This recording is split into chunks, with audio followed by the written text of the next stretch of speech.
Tiga hakim Pengadilan Negeri Surabaya membebaskan terdakwa kasus penganiayaan Gregorius Ronald Tanur ditangkap tim Kejaksaan Agung dalam operasi tangkap tangan OTT.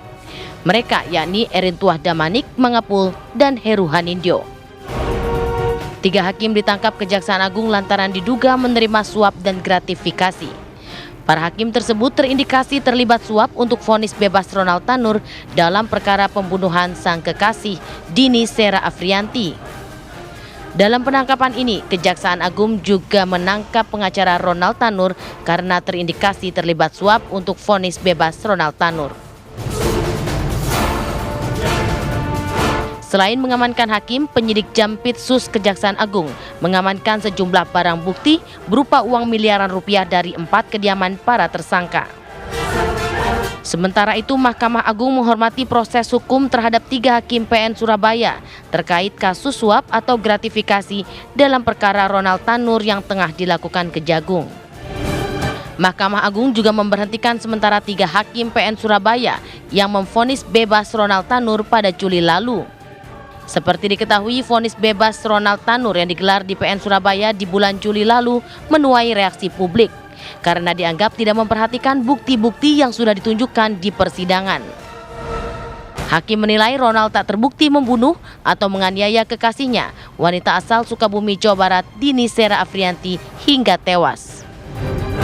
Padahal jaksa sebelumnya menuntut Ronald hukuman 12 tahun penjara dan membayar restitusi pada keluarga korban atau ahli waris senilai 263,6 juta rupiah.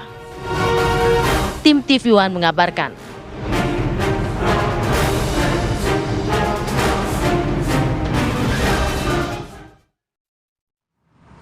Ya, pemirsa, Mahkamah Agung ini menganulir putusan bebas Gregorius Ronald Tanur dalam kasus penganiayaan Dini Sera, di mana putusan kasasi MA ini juga menjatuhkan hukuman 5 tahun penjara terhadap Ronald Tanur.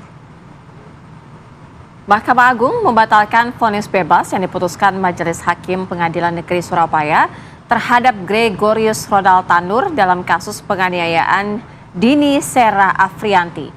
Vonis bebas Ronald Tanur dibatalkan MA melalui putusan kasasi tanggal 22 Oktober 2024, 1 hari sebelum 3 hakim Pengadilan Negeri Surabaya ini ditangkap Kejaksaan Agung. Juru bicara Mahkamah Agung, Yanto, menjelaskan dalam putusan kasasinya, MA menjatuhkan hukuman 5 tahun penjara terhadap Ronald Tanur. Sementara itu, Mahkamah Agung memberhentikan sementara 3 hakim PN Surabaya yang ditangkap Kejaksaan Agung dalam kasus dugaan suap vonis bebas Ronald Tanur.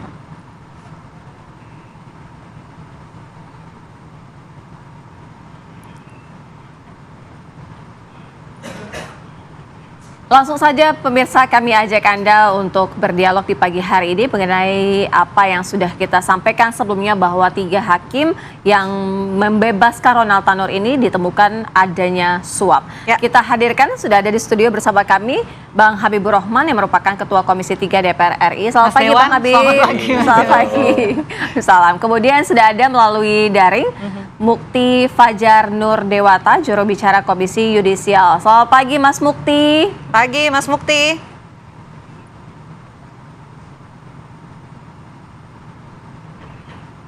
Oke, Mas Mukti, baik, audionya kita masih sambil menunggu audio ya. Kita ke Bang Habib. Ya. Bang Habib ini baik. Selamat pagi. Bang Habib, sebenarnya penemuan dari Komisi 3 DPR kan sebelumnya ya juga sudah ditemukan ada beberapa kejanggalan. Tapi paling tidak yang paling krusial yang ditemukan bahwa memang sudah ada indikasi kesalahan yang dilakukan oleh hakim ini, apa saja yang ditemukan? Ya, kami menggelar rapat dengar pendapat umum dengan keluarga almarhumah Dini Sera setelah 3 hakim tersebut memutus bebas terdakwa. Nah, dari situ kami memanggil Komisi Yudisial juga, mengundang Komisi Yudisial. Ternyata ada beberapa temuan yang sangat-sangat menarik. Yang pertama, adanya perbedaan antara vonis yang dibacakan dengan yang tertulis berkasnya, ya kan? Lalu adanya apa saja yang perbedaannya macam-macam dan signifikan ya. Yang kedua soal pengabaian alat bukti CCTV. Padahal kan CCTV itu penting sekali untuk melihat bagaimana korban almarhumah ini dilindas. Iya. Ini saya sampai merinding kalau melihat ini ya. Sudah Karena jelas begitu buktinya jadi, ya. oleh keluarga Dini Sera itu ditunjukkan dengan jelas bukti ya, bekas lindasan mobil di paha almarhumah di AA ya. Itu. Lalu ada beberapa hal lagi yang memang sangat membuat kami curiga, ini pasti ada sesuatu sehingga hakim bisa memutus bebas terdakwa. Lalu kami rekomendasikan 3 hal. KY pertama memecat 3 hakim ini, ya kan?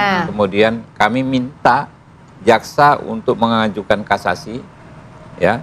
Dan sekaligus nih jaksa ini sekaligus melihat jaksa dan aparat penegak hukum lainnya, kepolisian dan KPK melihat kemungkinan adanya suap. Saya ngomong di media waktu itu, tolong dicek rekaman telepon, CCTV di ruangan hakim dan lain sebagainya. Yang ketiga, kami minta kepada imigrasi untuk mencekal si terdakwa ini, Tanur. Yang tiga-tiganya alhamdulillah dilaksanakan dan terbukti. Ya kemarin yang kami bilang jaksa atau aparat penegak hukum untuk menyelidiki apakah ada sesuatu yang mencurigakan di balik aktivitas 3 hakim ini, ternyata oleh jaksa langsung dilaksanakan, diikuti semua. Dan ternyata terbukti begitu. Dengan peralatan yang cukup canggih, alhamdulillah. Ya kemarin 2 hari yang lalu malam-malam Pak Jaksa Agung telepon saya, Pak Habib izin melaporkan yang di Surabaya sudah kami tangkap. Waduh. Jadi benar-benar ini aparat penegak hukum kita ini semuanya kerja maksimal. Kejaksaan kerja maksimal, imigrasi kerja maksimal, KY kerja maksimal. KY jangan lupa ya, KY ini merekomendasikan pemecatan 3 hakim ini. Ya, jadi pemberhentian benar-benar diberhentikan ya, karena melakukan pelanggaran berat. Nah jadi sanksi berat.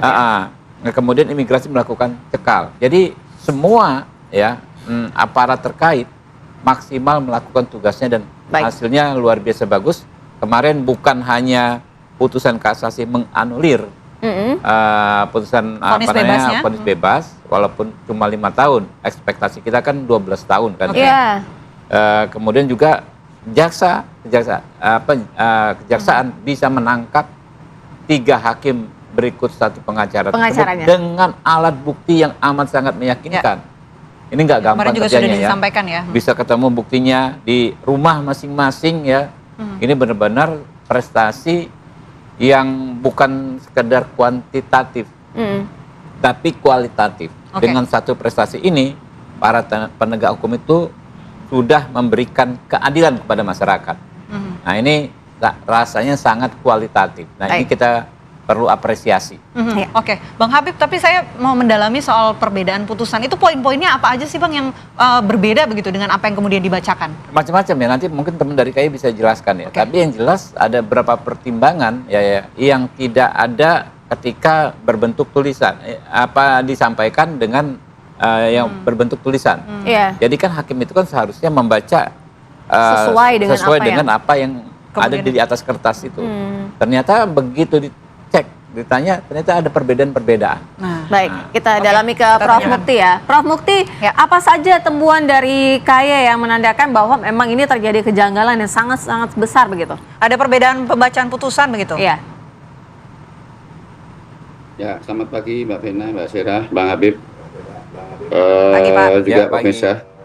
Jadi memang pada saat ini kasus ini kan bagi KY jadi serial ya. Jadi serial pertama itu pada saat putusan bebas itu. Di putusan bebas itu kemudian kita lakukan pemantauan, kemudian kita lakukan sampai pada pemanggilan saksi pemeriksaan dan setelah sampai juga pemeriksaan terhadap hakimnya. Dan memang ditemukan tadi sudah disampaikan pada Bang Habib tadi mengenai perbedaan antara apa yang disampaikan atau dibacakan oleh hakim dengan apa yang tertulis. Ini memang pada awalnya kita sudah agak curiga. Kenapa? Karena ketika dibacakan minutasinya ini tidak langsung keluar. Biasanya kalau dibacakan tuh sehari itu sudah putusan tertulisnya keluar. Ini sampai mundur 6 hari.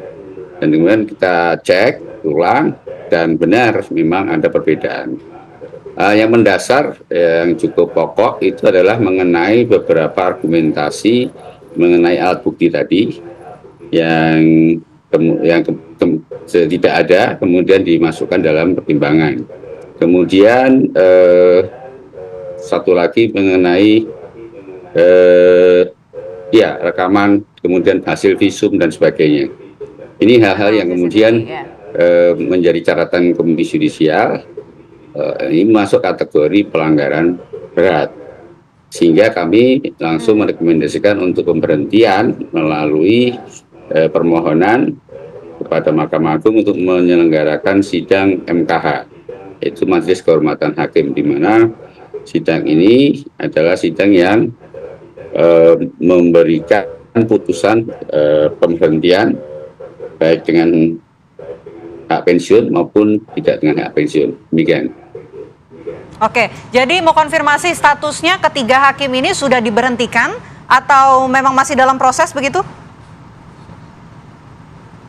Kalau mekanismenya kan kita mengajukan MKH. Majelis Kehormatan Hakim itu adalah forum persidangan terhadap hakim yang direkomendasikan untuk diberhentikan. Itu diselenggarakan oleh majelis yang terdiri dari Komisi Yudisial dan Mahkamah Agung. Jadi usulan MKH ini bisa datang dari Komisi Yudisial, bisa datang dari Mahkamah Agung. Nah, kebetulan kasus Tanur ini yang mengajukan adalah Komisi Yudisial. Dan memang waktu itu kita menunggu jadwal. Dan kalau tidak salah ada komentar dari Mahkamah Agung bahwa sebaiknya kita tunggu selesai putusan kasasi. Oke lah, kita tunggu. Memang jadwalnya MKH tahun ini agak padat. Tapi untuk catatan ya, jadi MKH ini cukup lumayan yang diajukan. Jadi kita mesti antri jadwal tadi. Dan begitu ada peristiwa ini menjadi serial yang kedua. Artinya Komisi Yudisial kemudian meyakini bahwa ada sesuatu kejanggalan yang menurut saya itu terlalu terlalu nekat ya, terlalu berani, terlalu vulgar, bahwa seorang terbunuh lalu pembunuhnya dinyatakan bebas sama sekali dengan tuntutan yang 12 tahun penjara dari kejaksaan itu. Terima kasih. Baik, Prof. Mukti, kita nanti usai jeda kita juga akan mendalami ya bagaimana dengan proses pengawasan yang seharusnya dilakukan ya agar hal-hal seperti ini tidak lagi terjadi oleh siapapun juga gitu, bukan harus viral dulu, menjadi besar dulu baru akhirnya diselidiki. Kita kembali usai jeda, kami segera kembali.